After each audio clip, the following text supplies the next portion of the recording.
It most likely came apart right at that point of contact where the nut, the bolt, and the cotter pin are holding it in.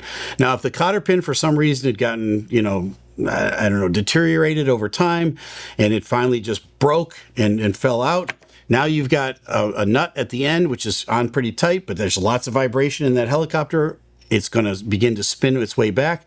Once it spins its way all the way off, now that bolt is just in there and it's going to vibrate out. And once it vibrates out, that PCL lets loose and just dangles. And that's what we saw in the photo. Once that happens, the blade that it was controlling goes from whatever pitch it was at to a completely flat pitch.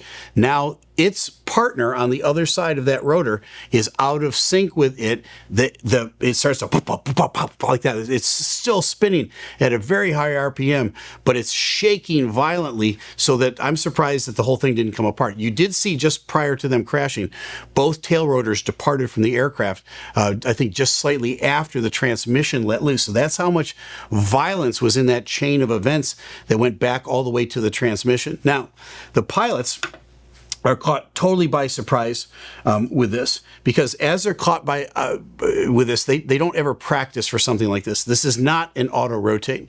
Lots of times you'll hear us talk about an auto rotate, and there's still some energy in the main rotor and the main rotor on top of the aircraft. They can fly it down safely. That's not what happened here. This is when the tail rotor completely lets loose. Now centrifugal force takes over. The fuselage, the main part of the aircraft or the helicopter, is going to begin to spin along with the rotors on top.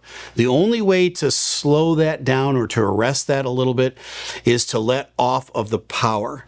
And it's as counterintuitive as it gets to do that, because it's not something you can practice in a real airplane.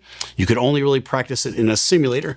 I don't know this pilot's background at all. I don't know how much or how little time he's had in the simulator. He would have to have some time to get qualified and to get licensed, but whether they practiced a tail rotor departing like this in the simulator or not, I don't know. But if he did, he's only got a couple of 3 seconds to get the whole thing under control. And what he has to do that is extremely counterintuitive. And I'm going to explain to you now a counterintuitive event I had